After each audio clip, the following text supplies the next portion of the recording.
Paz do Senhor para a igreja. Amém. Glória a Deus.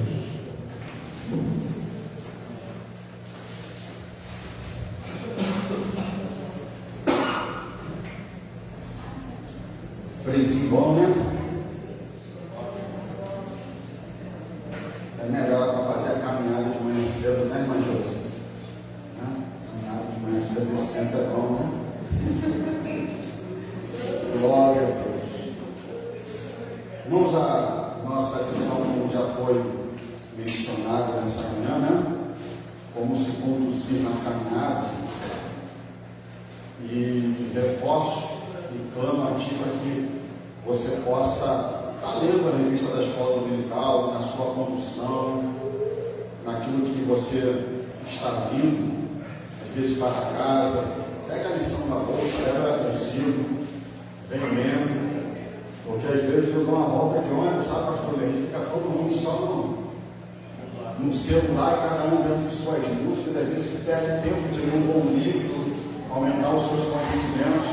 Aí eu fui dentro da condição, peguei um livro do pastor João Pereira, muito bonito, a pessoa fica assim olhando assim, porque está todo mundo, né, com o rosto do celular. Então assim, leve sua revista dentro da sua bolsa, às vezes no seu trabalho, quando você voltar, bota um louvor ali no fone, se concentre nela. Porque quando você chegar aqui, mesmo que às vezes você fique acanhado em fazer uma pergunta, com certeza o Espírito Santo irá lhe responder, irá tirar a sua dúvida, tá? Em nome de Jesus, esforce ao máximo, sempre que puder estar na escola dominical. Então a revista ela fala sobre a questão da caminhada. Até fiz o meu pastor Daniel, né? Tentei fazer assim um bannerzinho para ficar bem em cima, para tentar ajudar. Pastor Daniel assim gosta de um banner, entendeu? Assim, mas, então quando a gente fala de caminhada fala de projetos, fala de ideias, que você não possa parar. Mas tudo na vida tem uma conduta, como deve estar na revista do aluno e do professor, que é uma palavra-chave.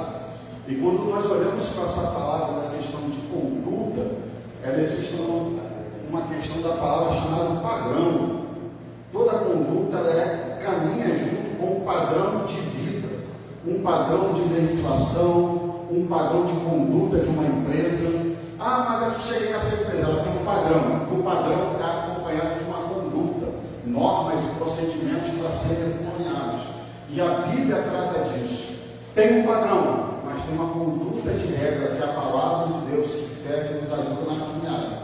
E quando nós olhamos para essa palavra padrão, é uma palavra que vem, né, se origina do latim patronus, né, que é um modelo a ser seguido. E quem é o nosso modelo a ser seguido? Jesus Cristo de Nazaré. Você pode olhar para quem? Abraão. Você pode olhar para Noé. Você pode se simpatizar com algumas coisas na trajetória da sua vida, como a gente tem um mais tardar aqui com meninos, às vezes como Ana, às vezes como Esther, às vezes como Noemi e Ruth, mas o nosso maior padrão de conduta na caminhada se chama Jesus Cristo de Nazaré. Não tem como não olhar para ele. Eu sempre, quando às vezes eu dou aula para novos convertidos, eu sempre, e a pessoa que está na caminhada, você quer fazer a sua caminhada com Cristo? Olhe para Jesus, para Mateus, Marcos, Lucas e João.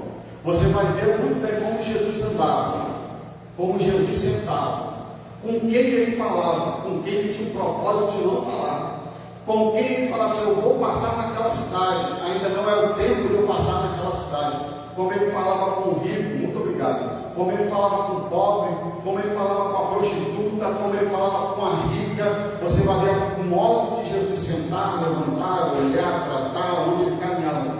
Jesus é o nosso padrão de conduta que nos leva para o melhor caminho.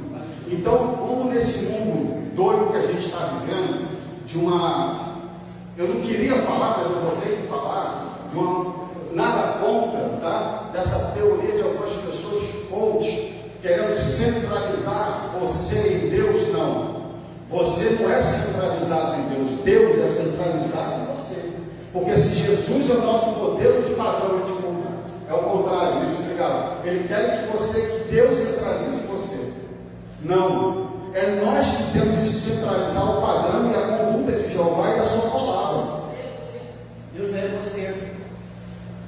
você não tem, nós temos o poder de decidir. Estava olhando a camisa linda do pastor Williams, eu falei, camisa bonita dele, ele decidiu quando pegou no armário. Como eu decidi a minha, como você decidiu a sua, isso é normal. Agora, tem decisões na nossa vida que a gente tem que escutar Jeová falar. O padrão de Deus para a nossa vida, o modelo centro da nossa vida se chama Jesus Cristo de Nazaré.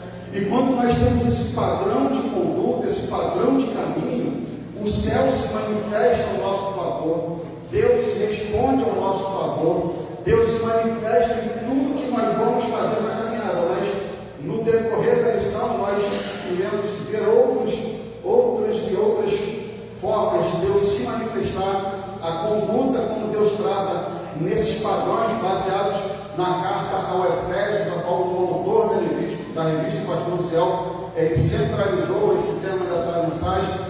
E quando nós olhamos para a carta ao Efésios, Paulo, ele não direciona ninguém. Quando você vai olhar todas as cartas, as epístolas paulinas, né, como dizem, Paulo sempre salva-os preciliar, salva-os, ele é sempre o nome. Mas quando chega à igreja de Éfeso, ele não centraliza, direciona a graça e paz do Senhor Jesus Cristo à igreja, ou a paz do Senhor à igreja, não. Ele direciona um povo coletivo. É interessante quando nós olhamos isso. Toda a carta aos Efésios, ela é interessante. Tem gente que ama a carta aos Efésios, que eu sei. Estude a carta aos Efésios, lê ela. Você vai ver como Deus fala com a sua igreja, como Deus conduz a sua igreja, como Deus conduz o ministério da igreja, como Deus coloca as coisas na ordem, num padrão de conduta ao qual foi, como ele diz lá em Atos 19, 13, acho que é isso que ele fala, a mesma luz que me encontrou no caminho, não só a mim, mas todos que iam comigo. Então Paulo transmitia isso ao povo. Então quando a gente olha no padrão de conduta da caminhada, nós vamos ver essas três chaves aqui no padrão. Jesus como nosso padrão de conduta, fazendo a vontade de Deus, e uma vida cristã bem sucedida. Então quando nós olhamos para essa questão do padrão de vida, Jesus como nosso padrão de conduta, melhor dizendo, já falei sobre a palavra padrão, é um modelo a ser seguido, e no meio da lição está aí assim, João 13, 15, diz, porque vós deis o exemplo, para que como eu fiz, façais vós também. Então quando nós olhamos para isso, nós também arremetemos a carta de Hebreus, capítulo 12, versos 1 e 2, a qual o autor da carta dos Hebreus, ele diz, olha, nós estamos rodeados de uma nuvem de testemunhas muito grande. Quando ele está dizendo isso, é que podemos citar os olhos em Cristo, fiamente em Cristo. Nós não podemos, irmãos, nós vamos falar outros assuntos aqui muito bem. Paulo citou em duas cartas dela, duas vezes essa palavra em Coríntios, e uma carta dela em Filipenses, a qual Paulo exorta a igreja, falando, sede, pois, meus imitadores como eu sou de Cristo. Nossa, está difícil hoje, a gente chegar assim, sede meus imitadores como eu sou de Cristo. Mas esse é o padrão que Deus quer para a nossa vida. As pessoas possam olhar para nós e falar assim, não, essa aí é diferente. A conduta, o padrão, o modo de viver, de falar, de andar, de conduzir, quando entra, quando sai do seu trabalho. Estava falando com meu cunhado veio de Minas Gerais, visitar a mãe dele aqui, mãe da minha esposa. Ele falou que eu estou com dificuldade de colocar alguém para trabalhar comigo em BH. Já sofreu tanta decepção. Hoje está difícil a gente ter um padrão, porque a gente não consegue viver uma vida de conduta. E essa geração que está vindo agora, a situação está delicada. Se levanta de manhã cedo, não quer arrumar a cama, não quer lavar um prato, não quer lavar um copo, não quer lavar o talher. Então, conduta, padrão. Jesus fez tudo isso por onde passou. Sim, João diz que ele fez muito mais a qual livros, e vamos botar no dia de hoje, que telas de computador não pode, na área do nosso querido Wander lá, essa garotada nova, possa comportar o que Jesus fez. Eu acredito que Jesus pode ter lavado, chegado na casa de uma mulher, ter lavado um talher, ter arrumado uma mesa, porque ele deu exemplo. Eu sei que às vezes a gente não vai agradar todo mundo, não tem como. como. Mas o interessante é que a gente tem que ter esse exemplo. Enquanto, continuando aqui em Hebreus 12, versículos 1 e 2, porque nós somos rodeados de uma grande nuvem de testemunhos. Quando o autor da carta aos Hebreus, ele compara isso de uma forma verdadeiramente, e ele fala de uma coisa assim, testemunha comprovando a verdadeira fé. Mas só que no versículo de número 12 ele fala assim, olhando, que tire todo o embaraço. Bom, às vezes a gente tem que tirar algumas coisas que estão atrapalhando aquilo que Deus agir na nossa vida. Tem coisa que às vezes atrapalha o manifestar, às vezes a nossa conduta, salvar um lá fora. Temos que mudar alguma coisa. Eu não quero apontar, não quero direcionar, porque eu sou mais para a área da pregação, eu não quero forçar isso, eu estou lutando com isso para ser só um professor de aula de escola dominical nessa manhã. Mas em nome de Jesus, analise sua vida. Quando o autor da carta aos Hebreus, ele fala, tirando o embaraço que tão de perto nos rodeia, é alguma coisa que está atrapalhando, alguma coisa, você sabe o que tem que ser tirado para que aquilo que tem que ser completo na sua vida, como padrão de conduta, se manifestar. Porque tem coisas na minha vida que eu já estou tirando. Para poder as coisas começarem a caminhar de forma gradativamente no padrão daquilo que Deus vocacionou a minha vida. Porque Deus, quando direcionou você, quando Deus deixou você nascer, você não é um projeto do acaso, você é um projeto do sonho de Deus, do padrão de Deus, do modelo de Deus. Deus com certeza ele direcionou a sua vida com um propósito. Jesus, quando nasceu, ele nasceu com um padrão de conduta e um propósito, para que você possa ser exemplos a ser seguidos, como nós vemos aqui em João 13:15, para que possa fazer vós também. Então seja um exemplo para alguém. Eu digo sempre o seguinte, eu não digo 20 pessoas, 10 pessoas, mas eu digo sempre tem uma pessoa que olha você 24 horas abaixo do Espírito Santo da Trindade, mas sempre tem uma pessoa que no seu relacionamento, na sua rede de relacionamento, lhe observa a cada momento os seus passos, suas condutas, o modo de você sentar, de você levantar, o modo de você tratar. Tem. Você não tem, essa pessoa nunca vai dizer para você, ela nunca vai abrir a boca para você dizer isso, mas ela com certeza está te monitorando 25 horas para ver se consegue. Mas Deus vai continuar te dando graça para você ser um exemplo, e esse exemplo seu de padrão de conduta, essa pessoa que talvez possa até ser afastada do Evangelho, ou nunca ter encontro com Cristo, se um dia o Evangelho chegar, a graça da palavra chegar aos corações dela, ela vai fazer, eu vim crente uma vez. Então tem um padrão de conduta, um modelo de conduta, tentar tirar essa questão de todo o embaraço que tão de perto nos rodeia, fazendo a vontade de Deus. Quando o autor coloca aqui a questão de fazer a vontade de Deus, irmãos, fazer a vontade de Deus não é fácil. Você fazer a vontade de Deus, você moe a sua natureza pecaminosa. Imagine você chegar igual a Abraão, sai da tua terra, no meio de uma parentela, e vai para uma terra que eu te mostrarei. É difícil. Eu imagino Abraão escutando essas palavras de Jeová, porque Deus fala meigamente. A gente vê Deus brigando, Deus falando de forma mais áspera através dos profetas, mas quando Deus tinha um propósito na vida de Abraão, que a gente vai estudar a vida de Abraão, você vê muito bem que Abraão tinha de tudo. Você vai ver quando você estuda um pouquinho da história do seu pai. A história não é novela não, tá? Não. É estudo mesmo, tá? Não é novela bíblica não, é estudo mesmo. Você vai ver que morava numa boa cidade, uma cidade que tinha comida, uma cidade que tinha movimento financeiro, um movimento. Aí Deus chega para um homem e fala assim, sai da tua terra, da tua parentela, e vai para uma terra que eu te mostrarei, que está cumprindo a vontade de Deus. Saiu de forma de tudo, de todos, ele obedeceu. E como que a gente consegue fazer isso? Em João 4, como o autor da revista 14 ele coloca aqui, depois de ser em casa, marquei na sua Bíblia, João 4, 34, ele fala assim, Jesus disse-lhe, a minha comida é fazer a vontade de Deus o que enviou a realizar a sua obra. Deus, Jesus está falando sobre isso de coisa natural, comida. Mas só que esse versículo, por incrível que pareça, aprenda isso nessa manhã. Alguns já sabem, tem versículo na Bíblia que se completa antes ou se completa depois.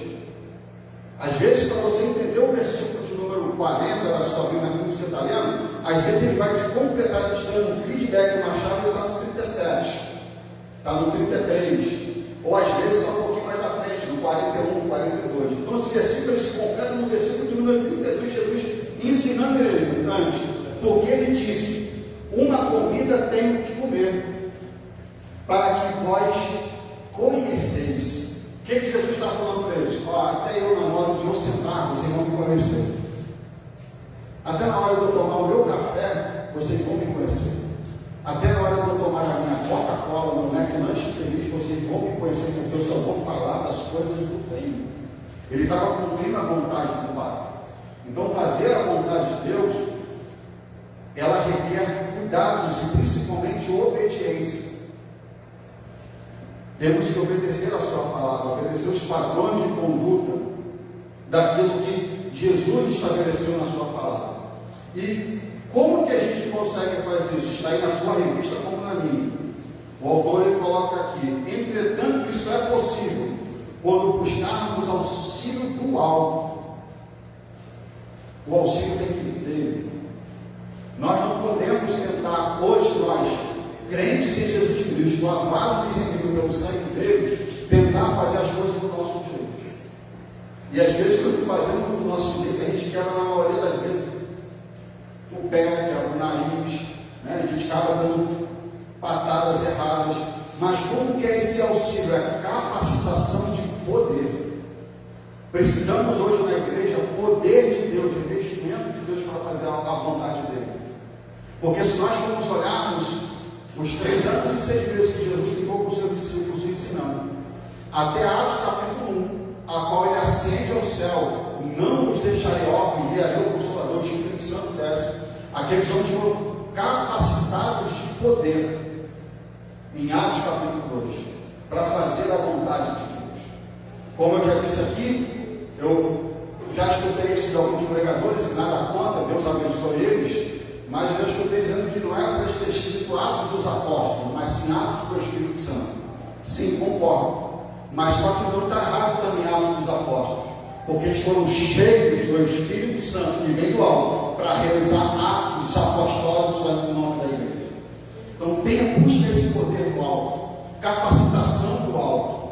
O autor da revista ele coloca aqui, logo mais abaixo, é onde está aqui Mateus 6, do 9 ao 13, ele coloca: logo o cristão que deseja ir para o céu procurar fazer a vontade de Deus, deixando de lado o caminho do egoísmo, do orgulho, da vaidade, procurando se aproximar praticamente da lei de ouro, ensinada pelo Senhor. O que é essa lei de ouro? É aquilo que está em Mateus 7,12: tudo que vós quereis que os homens vos façam, fazeis vós também. Isso é muito difícil. Isso é muito difícil. Mas Jesus fez, ele está mostrando que ele conseguiu fazer, nós também conseguimos fazer. Nós fomos com capacitação do alto. Essa é a lei do ouro: você amar o teu semelhante como a ti mesmo. Nas entrelinhas desse texto está dizendo: ame o teu próximo como a ti mesmo. Você tem 1,70 m de altura, ame o teu próximo na altura de 1,70 m. Você tem 1,80 m, nessa altura. Você tem 1,69 m, é nessa altura. Ame o teu próximo como a ti mesmo. Para que a manifestação da glória de Deus possa se manifestar na sua vida, na sua casa, na sua família, nos seus projetos. E queria também ver aqui também Mateus 5,16. Anota aí na sua revista, depois você lê, para a gente tomar tempo, para a gente não passar muito do horário, porque hoje tem frango na mesa. Domingo é de frango, um Coca-Cola. Glória a Deus. Mateus 5,16 diz assim: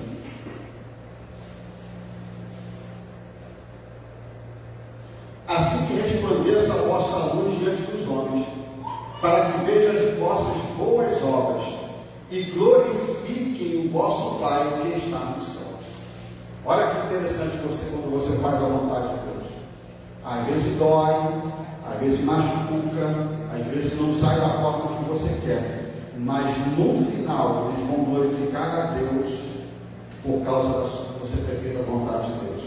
Então busque cada dia mais você fazer a vontade de Deus, para que você possa estar no centro da vontade de Deus. Quem não estava aqui no escrito, que eu estou abrindo aqui 1 Pedro, capítulo 2, 15 e 16,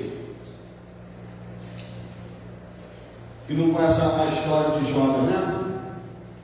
Porque fugiu, porque não fez a vontade de Deus. As coisas poderiam ter sido feitas mais rápido em Nínive, mas faça a vontade de Deus. Não fuja do propósito que Deus tem para a tua vida. Não fuja. Se entregue. Quem sabe alguém vai assistir pela internet amanhã e está perguntando: Senhor, como é que eu vou fazer a tua vontade? Meu chamado só se lance. Ele que vai te capacitar. Sei, você tem que estudar. Eu sempre dou o exemplo de Moisés. Mesmo 40 anos no deserto, apacentando as ovelhas do seu sogro, já sendo todos desconstruídos, deixando de ser rei, filho da filha de Faraó, mas ele era estudado. Não deixe de ter capacitação, que Deus, nesse grado, também vai te usar. Ah, mas Deus usa os que não precisam se capacitar, Deus usa os. Não, eu sei, mas isso é o caso de raros também que Deus faz. Ele está no controle da vontade dele, mas se capacite, se lance na vontade de Deus, e você vai ver Deus fazer. Tem coisas às vezes que Deus está travado na minha vida, na sua vida, porque às vezes nós não se lançamos de mente, corpo, alma e coração naquilo que Deus tem para a nossa vida. E às vezes atrapalha, a gente vai parar dentro da barriga de um grande peixe. Agora não pode falar nem baleia, porque não era baleia, mas é baleia. Depois de tudo engolido. Tem coisa que tem que fazer a vontade de Deus. Às vezes tem coisas travadas no céu porque a gente não consegue se deitar na vontade de Deus. 1 de Pedro, capítulo 2, versos 15 e 16, diz assim: porque assim é a vontade de Deus, de fazer o bem. Tapeis a boca da ignorância dos homens loucos, como livres e não tendo a liberdade, por cobertura da malícia, mas como servos de Deus. Olha o que Pedro está dizendo. O que a vontade de Deus ela trava. Mas, como autor da revista aqui que eu acabei de falar, eu tinha até esquecido, mas, pelo amor de Deus, irmãos, quando você começa a fazer a vontade de Deus, não deixe o orgulho, a vaidade entrar no teu coração. Isso é uma coisa do egoísmo, uma coisa que a gente vê algumas coisas acontecer, lamentavelmente. A pessoa Deus começa a fazer alguma coisa, aí a pessoa acha que ela que faz, que não é mais Deus que está fazendo. Irmão, nós não somos nada. Lembre sempre desse texto: você é pó e cinza. Se Deus tirar o fôlego de vida da gente hoje, nós não somos nada. É só o fôlego de vida. Não precisa mandar uma doença, não precisa mandar um vírus, não precisa mandar nada. É só ele falar assim: vou tirar o fôlego de vida, você cai. Diz: não somos nada. Quando você começa a fazer a vontade de Deus, as coisas vão fluir. Mas quando você dobrar o seu joelho e falar: Senhor, a ti a glória, a ti a honra, a ti o louvor. Eu não sou nada, eu sou pó e cinzas. Eu sou um miserável, um pecador. Quem faz a obra é o Senhor. Mas não deixa, toma muito cuidado, brinda a tua mente, o teu coração. Acabou aqui. Da vaidade, do egoísmo, sabe? Blinda a sua mente, sabe? Blinda. Sempre nas suas orações, você chega e fala para o Senhor: guarda-me da vaidade, guarda-me do coração orgulhoso, guarda-me, Senhor, obrigado, sabe? Da vaidade. Não deixa eu ficar avarento, não deixa eu ficar orgulhoso e pisar no meu irmão, tratar um da minha família errado, tratar alguém próximo a mim de forma enganosamente. Não, Senhor, que a sua vontade seja prevaleça, e que os meus passos, as minhas caminhadas sejam cada dia parecendo com Jesus Cristo de Nazaré. Fazer a vontade dele, mesmo que às vezes seja como de Jesus, que morte de cruz, mas até lá ele cumpriu a vontade de Deus. Seja fiel a Deus na sua caminhada. Uma vida cristã bem-sucedida. Não tem como você não fazer a vontade de Deus e você não ter uma vida cristã bem-sucedida. O autor da revista, ele bota aqui: devemos procurar o caminho certo para acharmos qualificados. Mais abaixo ele coloca assim: sabemos que as pessoas bem-sucedidas, elas procuram sempre se espelhar em outras pessoas ilustres, equilibradas e resilientes. Para você ter uma vida bem-sucedida, em tudo que você colocar a mão, o teu respaldar se chama Jesus Cristo de Nazaré. O teu respaldar se chama a palavra de Deus.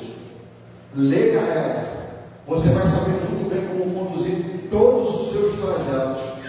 O seu trajeto de vida, o seu trajeto na igreja, o teu trajeto como mulher, o teu trajeto como homem, o teu trajeto como pastor, o teu trajeto como obreiro, o teu trajeto como ministro de louvor, o teu trajeto como porteiro, como qualquer coisa que você vai ser. Tudo está na palavra de Deus e os teus projetos serão bem-sucedidos.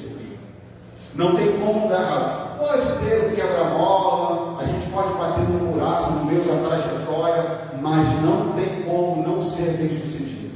E o autor, ele coloca aqui na questão de você sempre olhar para as pessoas ilustres, equilibradas e resilientes. E isso tudo a gente encontra em Jesus.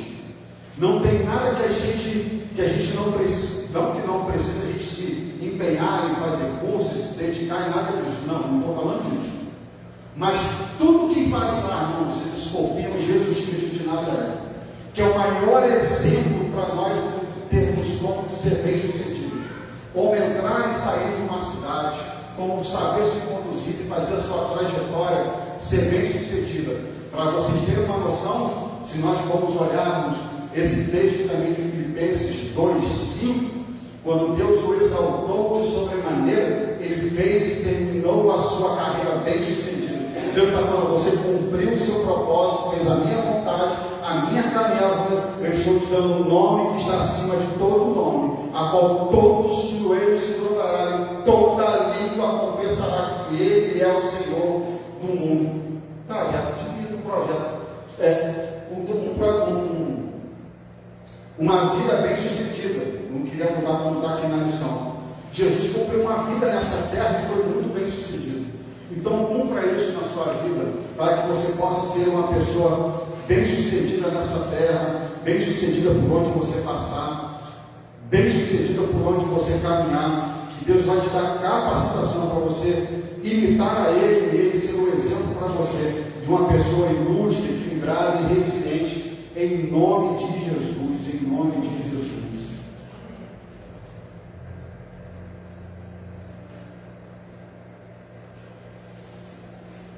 Como foi lida aqui a verdade prática, né? Minha Explore lá no aplicativo de fazer esses banhos. Tópico 2, né? Está aqui: fazendo a caminhada com prudência e sabedoria, não andeis como necios, andeis como sábios. Irmãos, quando nós falamos sobre fazer uma caminhada de prudência e sabedoria, se nós formos olhar a Bíblia, era só para terminar a lição aqui, mas não dá. Então a gente tem que fazer um resuminho da questão de prudência, né?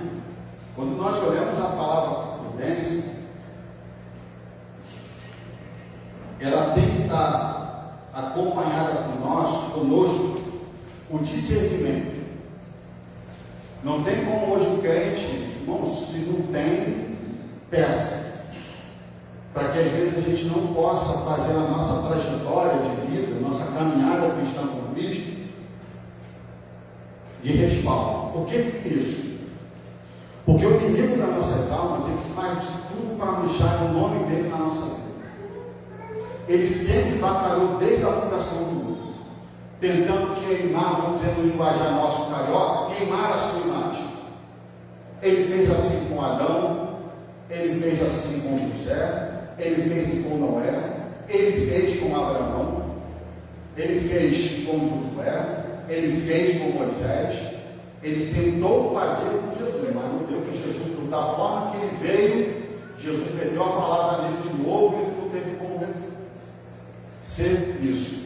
E quando a gente fala de prudência e discernimento, Eu me lembrei de um texto que até anotei ali atrás, eu estava revendo para ser bem sucinto.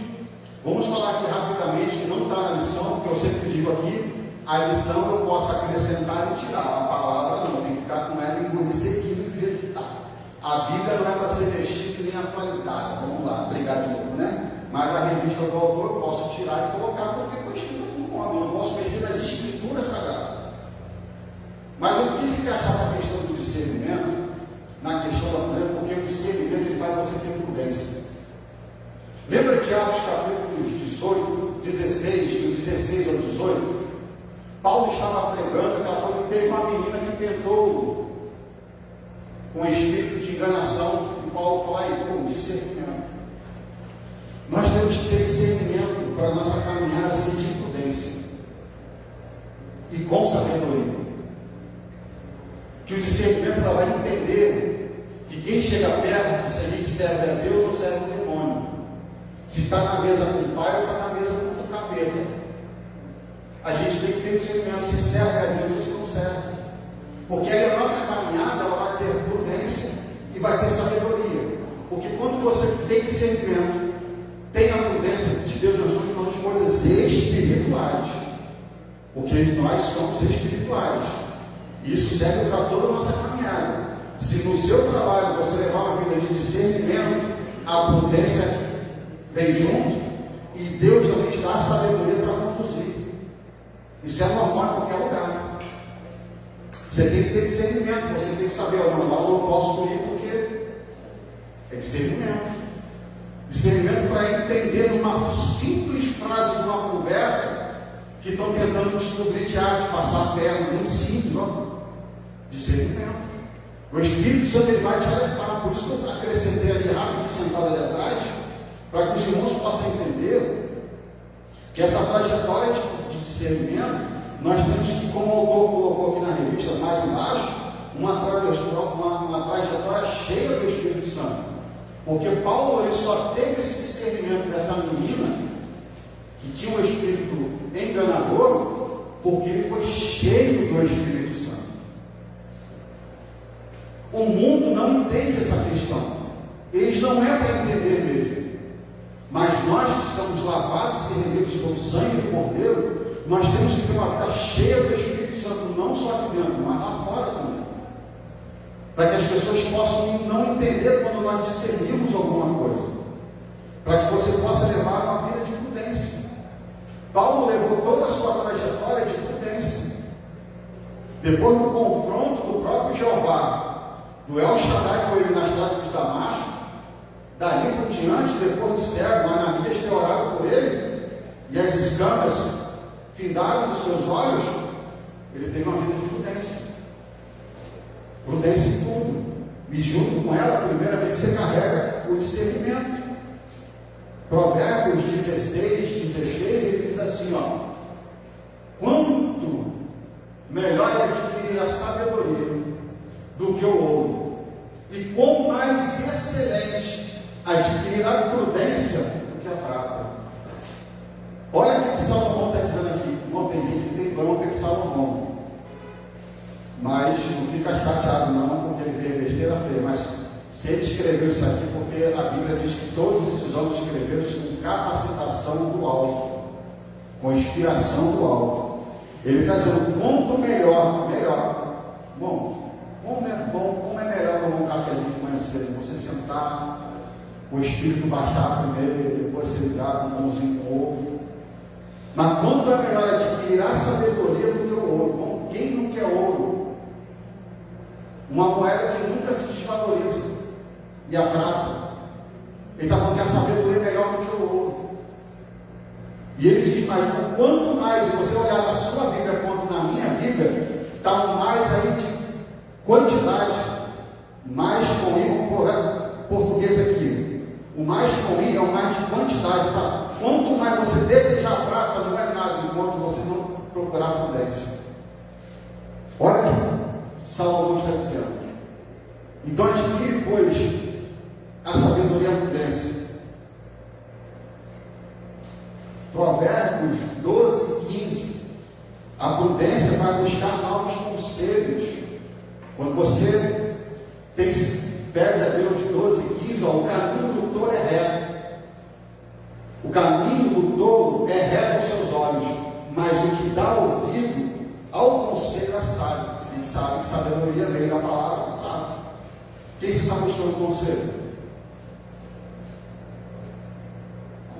Com quem não serve a Deus? Não.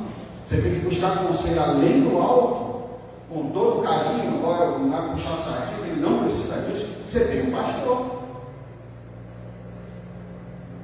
Você não pode se basear os seus conselhos em um videozinho de 30 segundos, irmão. Você tem uma autoridade espiritual.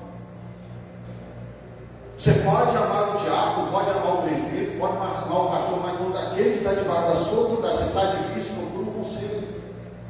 Pastor, eu preciso de um gabinete, de uma conversa com o senhor, na igreja tal dia. Hoje a gente está vendo a sociedade que não quer buscar conselhos. Eu amo sentar com vovós, amo sentar com pessoas mais experientes, sempre tem um conselho de sabedoria para dar. E hoje a gente vive uma sociedade que não quer respeitar a autoridade espiritual. Você tem um pastor, eu estou falando diretamente para nós, quem vai assistir você lá na sua igreja tem um pastor. Você não tem que procurar o livro de mocidade, nem nada, mesmo que seja a pessoa, a melhor pessoa do mundo. Procure o seu pastor. Você vai ver como o seu caminho vai ser sábio. Não estou puxando sardinha, mas eu sei o que eu estou falando. Aqui numa conversa com amigos, aqui eu falei, não, quando eu vim para Jesus, eu tive a honra de ter uma aula sobre autoridade espiritual e sobre batalha espiritual. Eu sei o que eu estou falando. Eu sei respeitar a autoridade, eu sei o que é batalha espiritual. Eu tive uma aula de batalha espiritual e de autoridade espiritual. Respeite a autoridade que está sobre você. Não fale mal de autoridade espiritual. Você vai quebrar a cara. Mas Salomão está dizendo, se ele tivesse escutado aqui, quando ele escreveu esse provérbio, se ele tivesse escutado os anciões, que na época tinha anciões, na época para dar conselho, muita coisa no seu reinado não tinha acontecido. Provérbios 3, acabamos de ler aqui, 5 e 6, né? Confia no Senhor. Vamos ler de novo? Vamos ler de novo? Dá tempo, então estou no laço, passar nele. Aquele que tem prudência e sabedoria, Provérbios 3, 5 e 6, ele tem a confiança no Senhor de todo o seu coração e não consegue se estribar nos seus próprios entendimentos. Ele reconhece que todos os seus caminhos e ele se endireitará na sua vereda.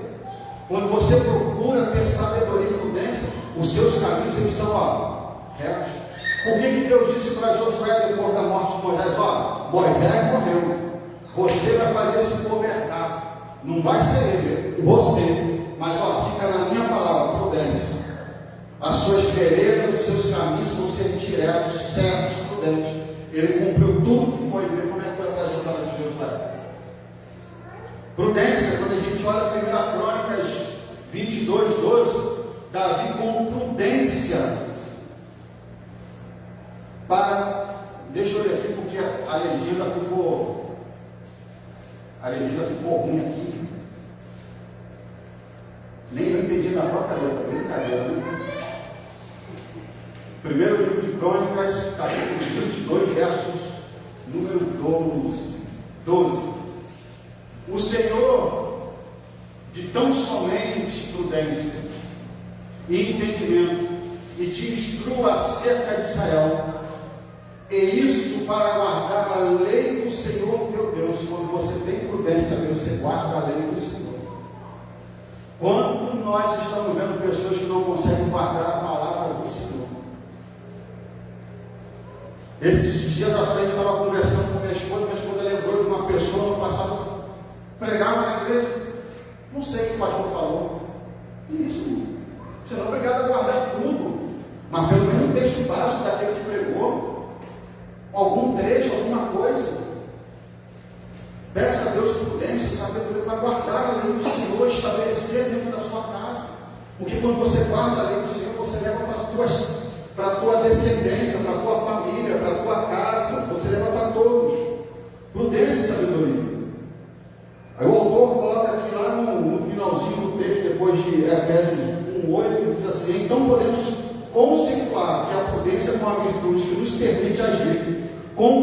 cuidado e moderação diante das situações desafiadoras é uma razão prática de que nos permite discernir as escolhas mais adequadas para fazer o bem.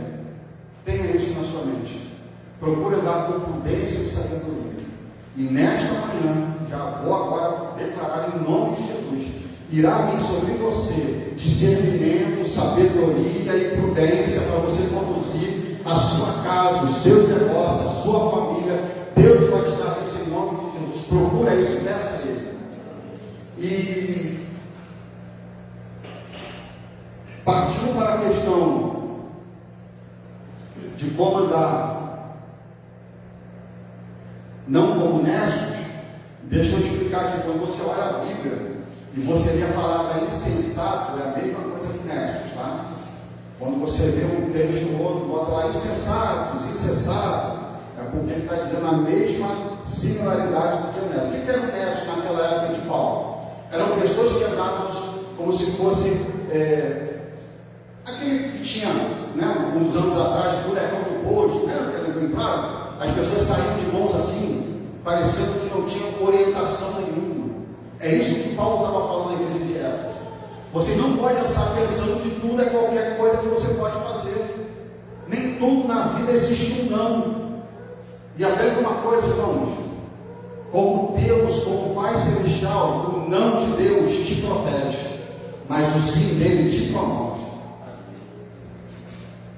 Tem gente que fica com birra quando Deus bota a pé na porta e fala assim, ó, não.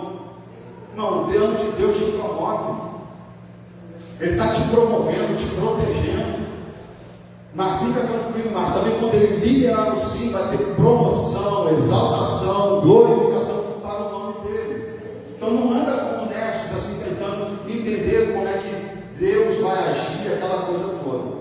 Como o autor da revista colocou aqui, perto de ali onde está na sua revista Efésios, capítulo 2, ele diz assim, ser nécio reflete uma vida de ignorância espiritual, ausência de sabedoria e desprovida da luz divina. Significa estar imerso em uma jornada de pecado.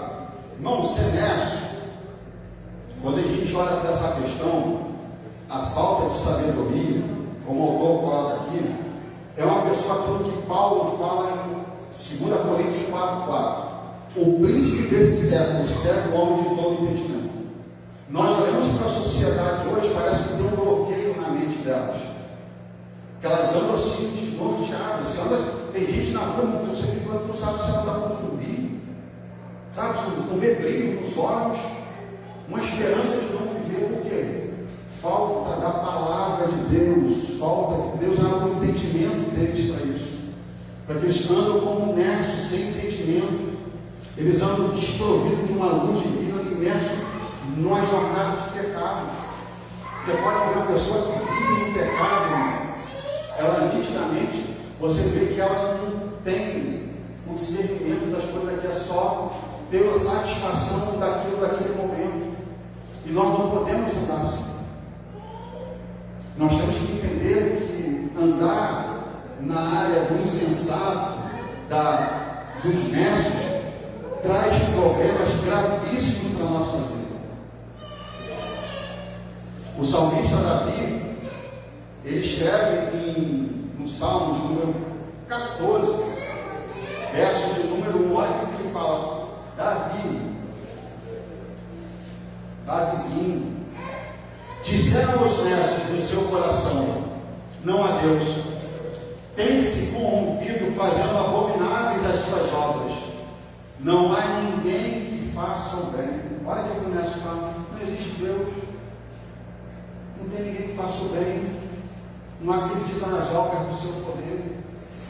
Irmãos, com todo carinho, nossa igreja ajudou, estamos orando pelo Rio Grande do Sul, mas vocês já pararam para pensar o que aconteceu lá? Tem muita coisa que vai melhorar lá em nome de Jesus, Deus vai fazer grandes coisas no Rio Grande do Sul. Mas você já parou para entender que Deus encheu o mar para a água não sair? O que Jó fala? Deus tem os oceanos na palma da sua mão. Porque como aquilo era um rio que escorria para o mar levantou, não choveu no mar, Choveu no Rio Grande do Sul, a água não tinha para escorrer. Não estou falando da catástrofe do nosso coração quebrantado, singelo, amoroso, como nós temos que ser da igreja, que servimos, que aquele que, como nós não sabe fazer o bem peca. Nós fizemos o bem, nós vamos continuar fazendo, orando, mas porventura, entenda o poder do seu Deus, Ele que manda em tudo. Os nestes não conseguem entender isso. Eles dizem, não tem Deus. Não, nós entendemos que o Deus que manda no céu, na terra e debaixo da terra. Você pode ver, todo mundo olha a história de Elias. Já escutei de inúmeros pregadores, avivalistas e pentecostais, eu gosto dessa área. Apareceu do nada de Tisbé, Tisbita, não sei o que, da cidade de Gileade. Nada lindo não. Tiago fala em Tiago 5,17. E Elias era sujeito às mesmas paixões, significa que ele estava no meio do povo. Mas eu não vou me corromper, eu não vou andar com aquele povo nessa. Mas ele orou na primeira oração, 3 anos e 6 meses, não choveu. Orou a segunda vez, em 3 anos e 6 meses, foi chuva sobre a terra. Você não precisa andar com essa, leve uma vida de oração, para você não cair na insensatez. Porque senão a gente vai achar que Deus não pode fazer nada. Não significa que a nossa oração Deus tem que responder no dia seguinte, ou quando você levantar com os joelhos, ou sentado, seja como você faz a sua oração. Não é isso. No caso de Elias foi uma coisa de repentina. É outra coisa, Deus queria tratar com o povo, é só você olhar toda a história do livro de Crônicas, a partir do 22, 23, 24, 1 Reis, você vai olhar toda a trajetória. Mas quando nós levamos uma vida de oração, nós entendemos que tudo está no controle dele. Lembra de Jó? Jó questionava. Quando chega no capítulo, pai, eu não sei. Aí Deus dá uma lavada e fala, meu filho, você não sabe que eu tenho controle na palma da minha mão? A terra é estrada dos meus pés? Aí Neto sabe, eu sei que só te ouvi falar. Agora eu conheço o que o Senhor vive. Estou contextualizando também do meu jeitinho para vocês entenderem. Nós não podemos andar como necios. Os necios não estão nem aí. E como a gente sai da insensatez? Através da oração. Nós temos que ter uma vida de oração contínua, para que a gente possa entender que Deus está no controle de tudo, que Deus, Ele é o poderoso para fazer muito mais do que pedimos ou pensamos, que essas pessoas vão se surpreender, que nós servimos um Deus que ouve, que fala, que anda, que resplandecente, que esbarra com qualquer problema e tem o poder de resolver no seu tempo. Mas o salmista Davi não confiam, não sabem disso. Então não andemos como insensatos, como necios, para que nós não possamos ter uma vida seca, uma vida que porventura não vai agradar a Deus. E quando nós olhamos essa questão das pessoas que andam nessa questão da insensatez, do nécio, né? É uma pessoa que não quer saber de nada, ela ignora, como nós vemos aqui na questão do salmista Davi, no capítulo, Salmo de número 14. Né? Então, ande fora da insensatez. Creia que Deus está te ouvindo as suas petições. Não ignore nada que está acontecendo. Nada. Tudo tem a permissão de Deus. Você nasceu, permissão de Deus. Morreu, permissão de Deus. Eu lembro quando minha saudosa mãe partiu para o Senhor de forma repentina, as pessoas vinham me cumprimentar, eu falei, está tudo no controle de Deus. Deus é o dono da vida e o dono da morte. Tudo está, claro, fechou o caixão porque é ser humano, eu chorei, não tem como. Mas tudo estava no controle de Deus. Até na morte da minha mãe eu aprendi alguma coisa. Tirei lições maravilhosas na morte da minha saudosa mãe. Então entenda isso, porque nesse mundo que a gente está vivendo, que os nécios eles só andam em pecado, o pecado é a única coisa que afasta a gente daquilo que é sabedoria, prudência e discernimento da conduta de Deus. Bloqueia, se bloqueia. É isso que Deus não quer para a sua igreja. Deus quer uma igreja que não ande na insensatez, mas uma igreja que vive viva a plenitude da glória de Deus, da sabedoria, da prudência, ser cheio do Espírito Santo, porque Ele continua o mesmo, Ele não mudou, Ele é o mesmo ontem, hoje e eternamente. Ele mesmo diz: os céus e a terra passarão, mas a minha palavra não vão te passar. Então creia nisso no fundo da sua alma, para que a sua vida possa ser cheia do Espírito Santo e ter uma vida bem. Estou me acostumando com esse negócio aqui, é legal. Porque fica bem para os irmãos entenderem. Eu fiz bem uma coisa simples para que, né, possa andar, entender para os irmãos que estão bem elegidos. Andeis como sábios.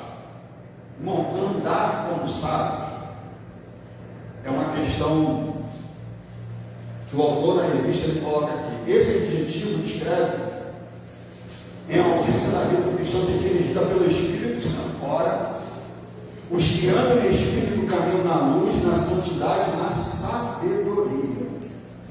O que o autor está colocando aqui? Porque quem é sábio, ele tem o temor do Senhor. Eu vou falar de mim, tá? E posso responder também um pouquinho pela minha esposa. Bom, eu tenho medo de Deus. Eu tenho medo de Deus. Eu tenho medo. Eu ando de uma forma, pastor, eu não quero entristecer o teu espírito. Eu ando na rua, Senhor, me livra, não deixa eu cair em laços. A mente toda hora pensando, toda forma de não desagradar o Espírito Santo. Porque as pessoas que andam em sabedoria e andam como sábios, ela tem o temor do Senhor. E é uma coisa que hoje está faltando até dentro da nossa casa. Nossa casa, eu digo de uma forma coletiva, a igreja do Senhor Jesus. Temos que ter isso no nosso coração todo dia. Você vai falar, você vai no mercado, você vai numa loja, você vai no shopping, você tem que ver tudo com o temor do Senhor. E hoje estamos vivendo uma sociedade, uma questão que,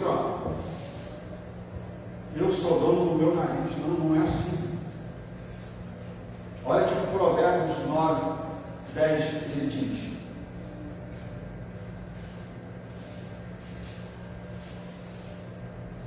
o temor do Senhor é o princípio da sabedoria, e a ciência dos santos, a prudência. Tem algumas pessoas que dizem o conhecimento, né? Você lê, você está atrás da prudência. Lê bons livros da nossa fé. Procura comprar bons livros da nossa fé. Não fica se alimentando, não. A culinária não é boa dentro de casa, tá? Um livro de receita, um vídeo de receita. Mas você procura ler livros da nossa fé para alimentar a nossa fé, a sua mente ser bloqueada de coisas estranhas lá de fora, para que você possa andar como sábios, como uma sábia. Principalmente, todo mundo conhece esse versículo, que a mulher sábia edifica a sua casa. Procura as meninas andar com sabedoria dentro de casa. Os homens, isso também não tira o direito dos homens, tá bom, irmão? Vou tratar com vocês, não é isso. A Bíblia, do mesmo jeito que ela exorta as meninas, ela também exorta os homens. No nosso caso, a gente tem que dar vida por vocês. Eu tenho que dar vida pela minha esposa. Mas a falta de sabedoria, às vezes, nos conduz em coisas piores. Faz a gente entrar em abismo se a gente não querer. E como é que a gente faz isso? Com temor. Procurar saber se não é da tua vontade.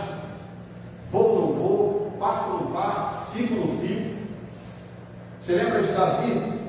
Quando Davi, isso não está nem aqui anotado, quando Davi chama, acho que é Abiatar, pega lá o éfode, pergunta se eu posso ir ou se eu não posso ir contra essa batalha, se eu vou ter vitória ou não vou ter vitória. Abiatar pega o éfode, apresenta-se a Jeová, e Jeová, Abiatar, o sacerdote, fala: pode ir, Davi, você vai resgatar. Temos que pedir isso a Deus com temor, para que a gente possa dar com sabedoria, que os nossos passos vão ser bem sucedidos para a glória de Deus. Provérbios 18, 15 fala: aquele que inclina o seu coração em conhecer mais o Senhor.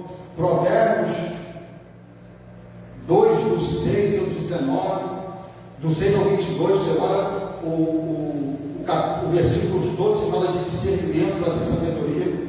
1 Coríntios, capítulo 2, versículo 13 ao 16, Paulo também exorta a igreja, pedindo que possa dar como sabedoria a igreja de Coríntios, porque a igreja de Coríntios é uma bênção.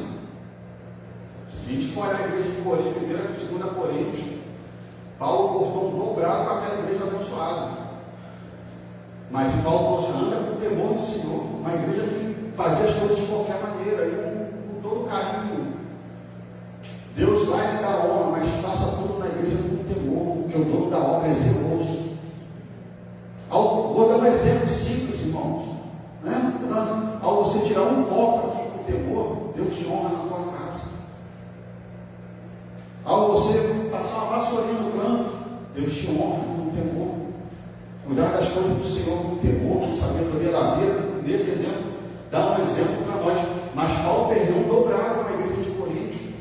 Estavam querendo fazer as coisas do seu bel prazer, da sua vontade, do jeito que eles queriam. Não é assim não, gente. Vocês têm que ter temor. Por que Paulo falou para ele em 1 Coríntios capítulo 11? Seja depois meus imitadores, porque tudo que eu faço com temor. Estavam levando tudo de qualquer maneira. Então, antes do temor do Senhor, porque ela vai te conduzir em passos sábios.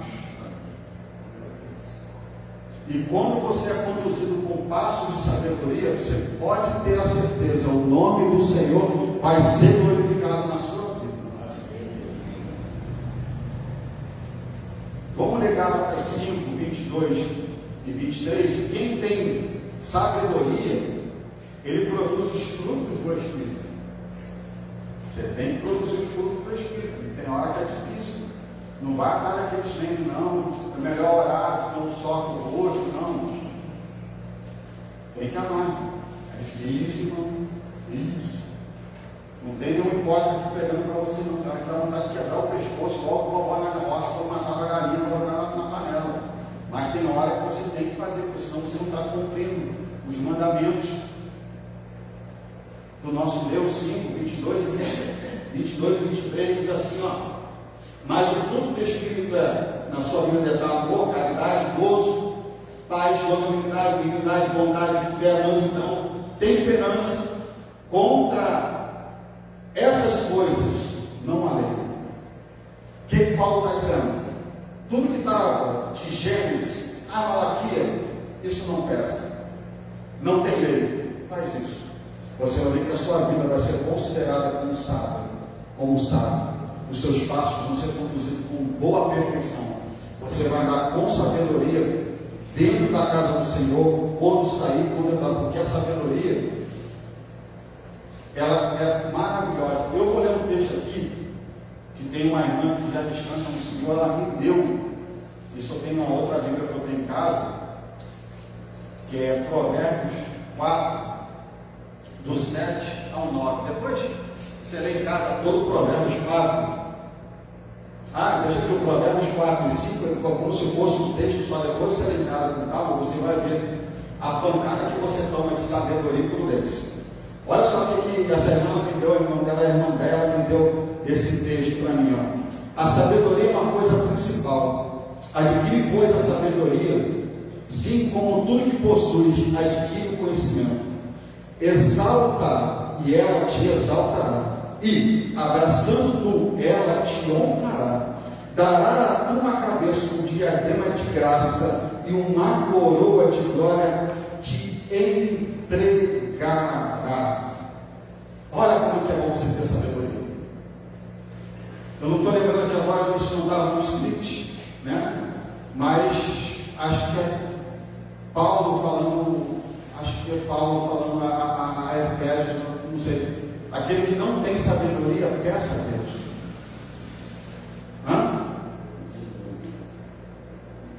Tem que pedir dele. Ele tem hora só com ele. Mas olha o que o provérbio de Salomão diz. Fala. Provérbio 10:8. Já estou aqui abertinho. Eu acho que eu tinha até anotado, só que eu passei para ganhar tempo. Deixa eu ver se tiver anotado aqui de vermelho. Não está não. O sábio de coração aceita o mandamento, mas o louco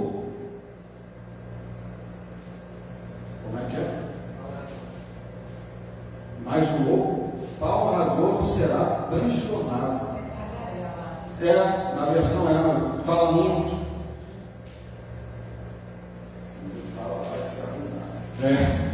Então é pesado essa daí, vai ser uma. Então, assim, o sábio ele aceita o mandamento do Senhor.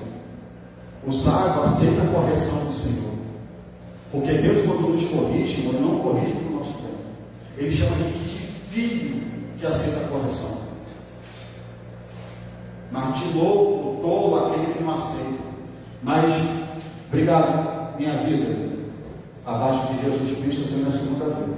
Mas entenda isso, principalmente, Salomão fala aqui sobre a sabedoria, para que possamos andar na sabedoria.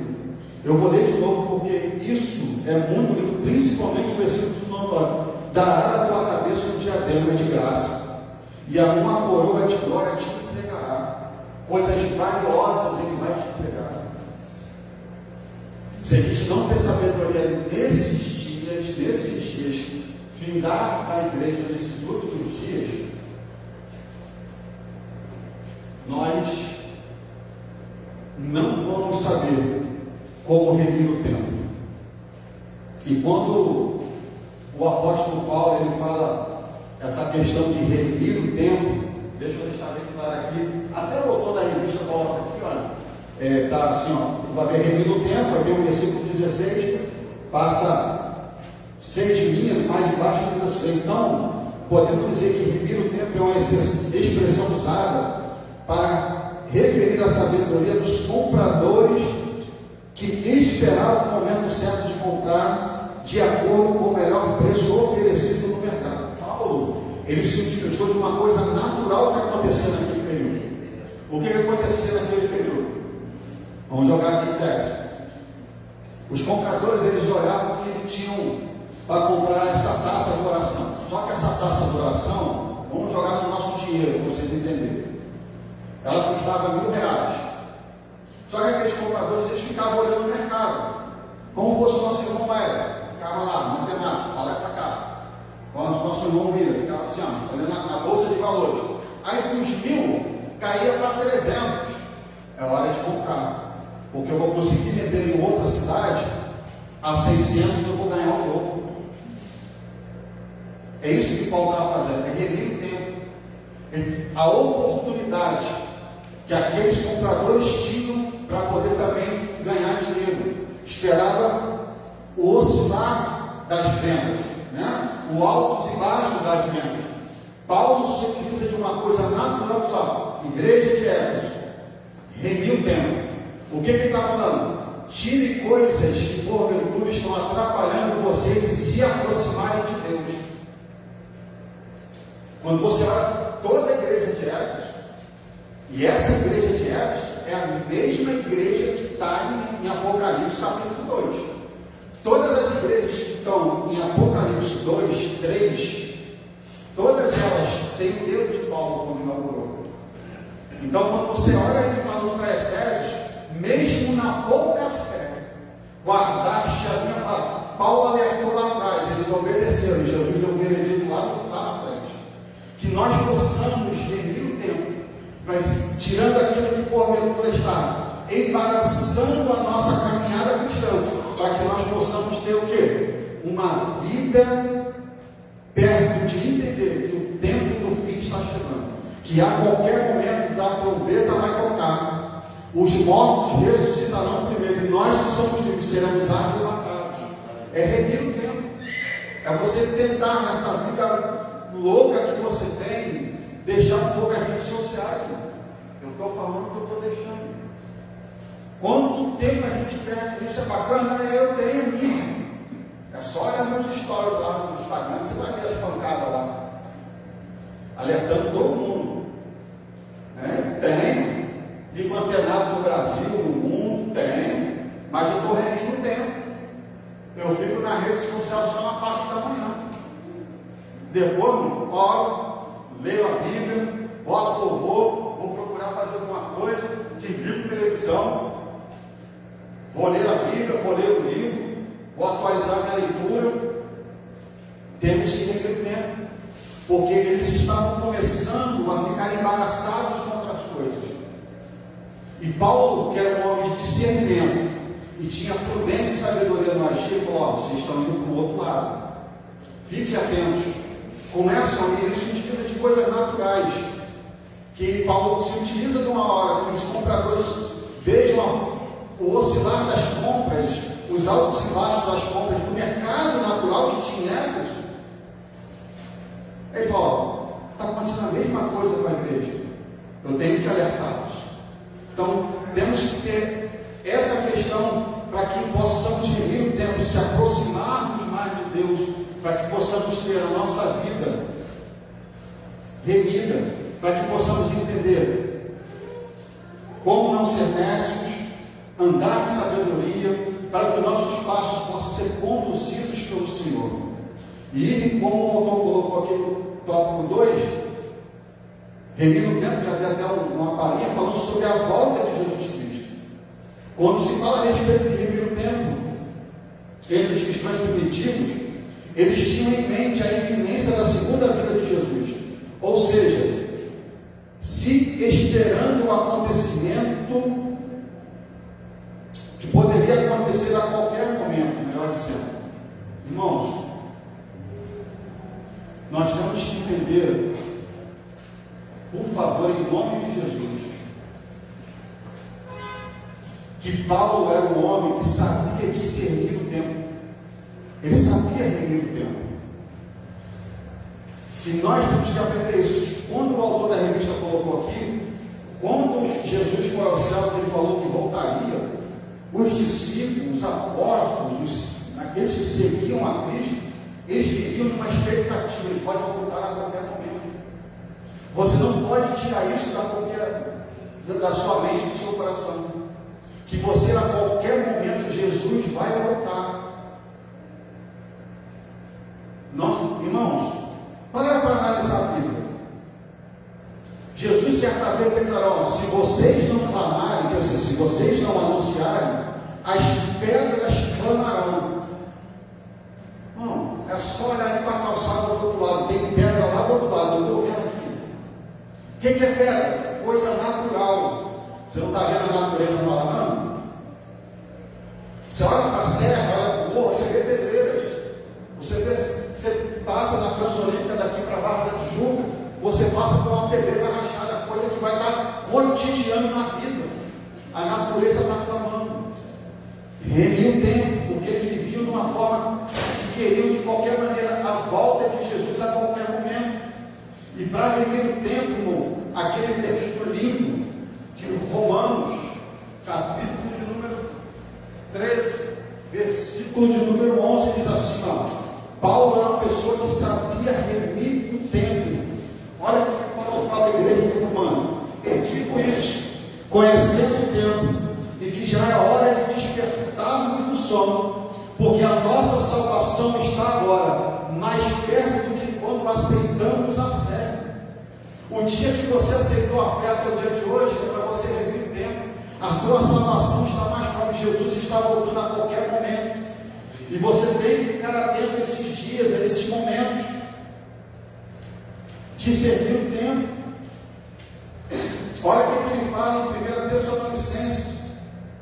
Primeiro, 1 Coríntios, todo mundo conhece esse texto, é citado, né? Pastor Daniel já citou aqui inúmeras vezes, em 1 Coríntios 11:30, Paulo falando na igreja de Corinto: é hora de despertar do sono.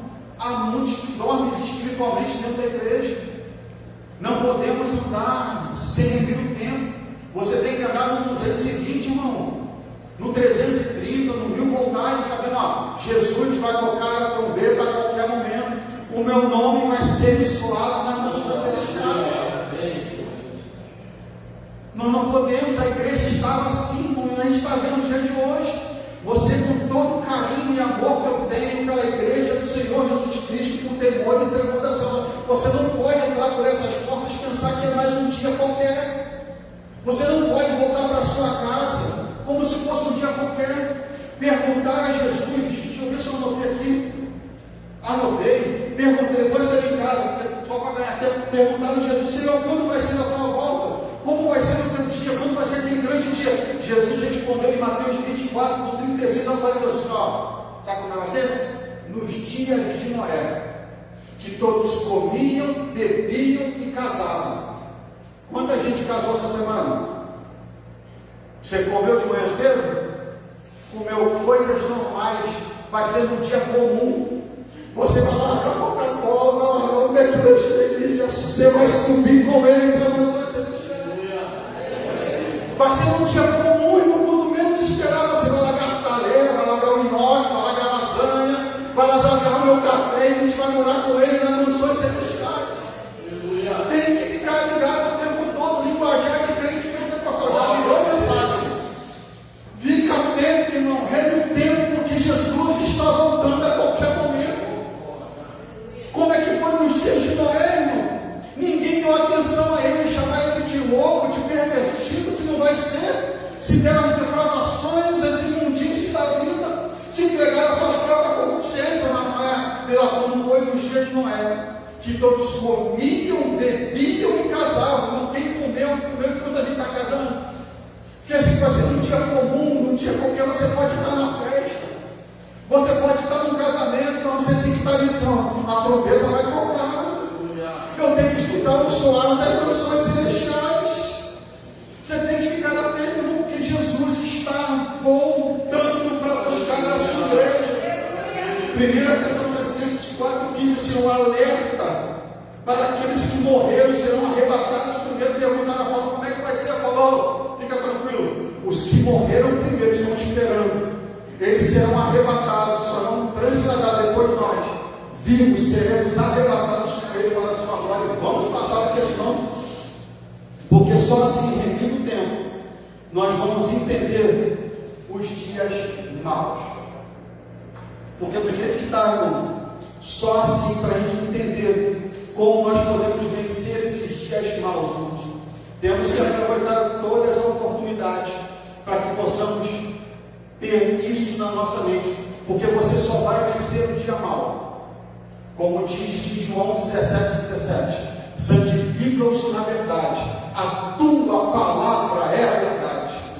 Como o salmista Davi, todo mundo conhece o Salmo 119, escondi a tua palavra no meu coração para não pecar, vencendo o dia mau. Você tem que se basear todo dia vivo nessa expectativa de ter o quê? Um dia do Senhor virá. E como eu vou fazer isso? Guardando a palavra do Senhor, para que você possa ter uma vida de glória.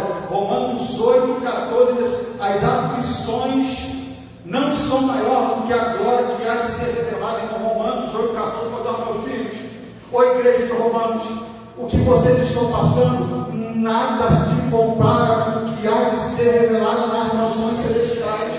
Em 1 Coríntios 2,9 está dizendo: mas como está escrito, as coisas que o olho não viu, que não supriu ao coração do homem, é o que Deus tem preparado nas mansões celestiais.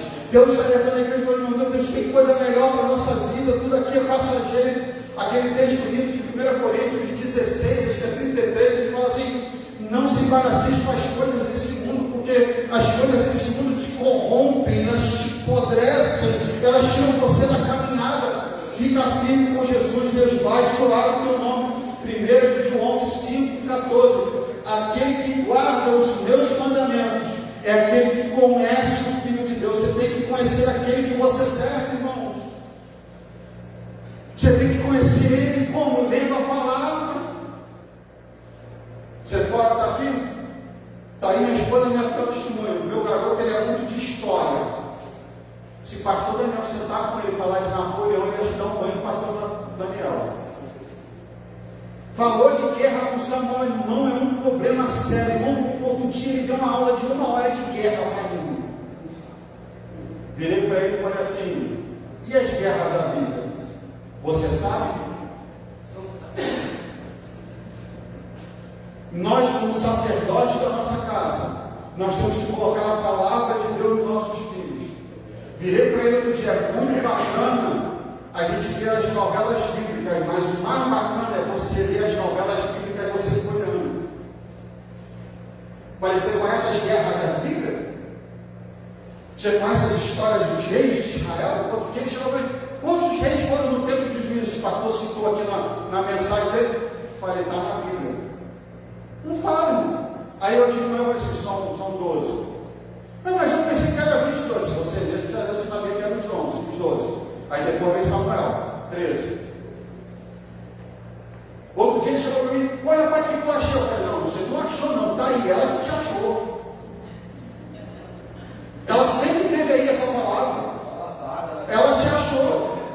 Irmãos, nós temos que manter a palavra fincada em nossos corações, para que possamos vencer os dias maus.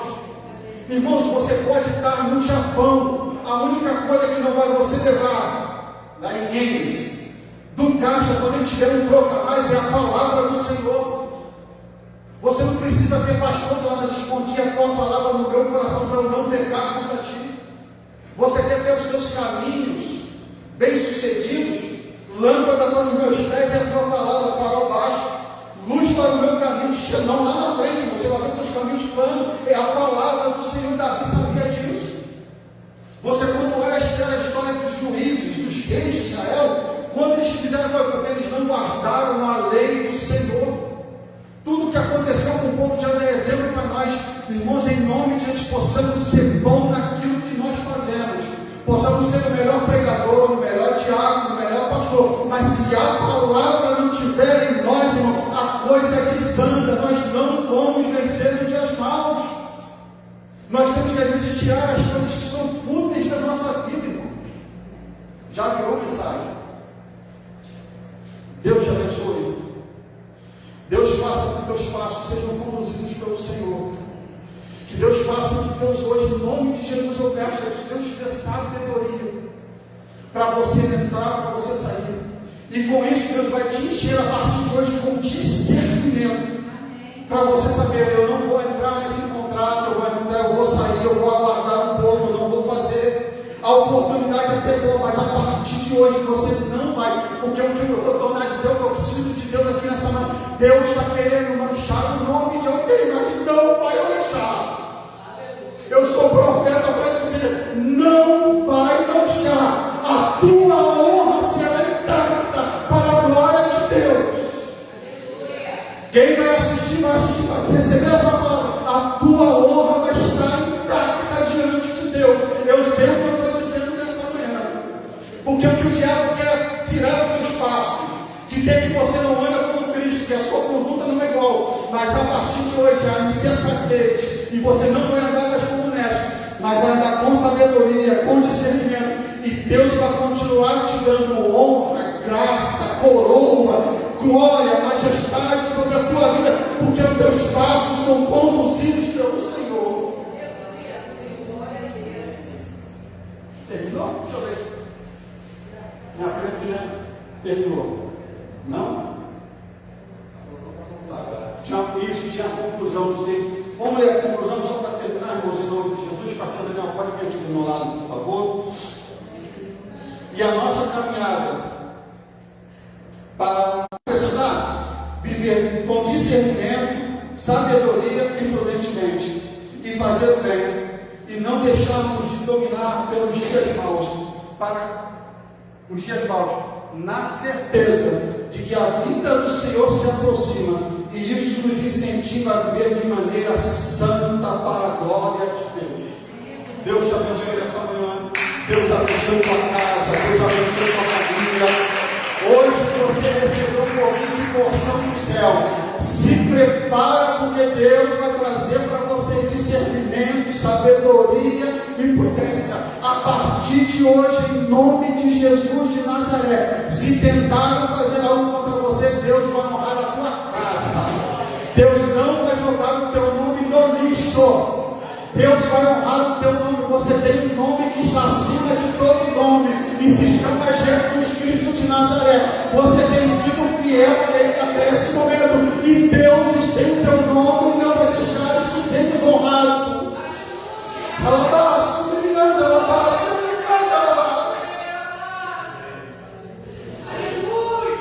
Você tem honrado o nome de Jesus até porque o diabo tem tentado. Fica tranquilo, não tem um na Bíblia que se levantou para aqueles que defenderam o nome de Deus, de Jeová, de Jesus e da Trindade, do Espírito Santo, que Deus deixou o nome dele apagado.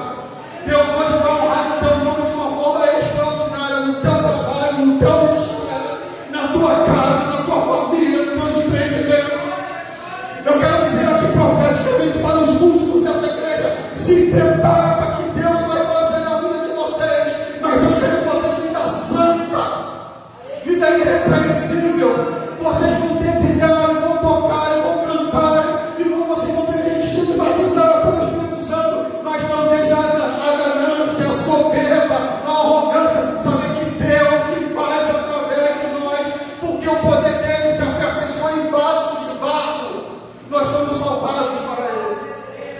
Deus te abençoe em nome de Jesus, não haverá mentira.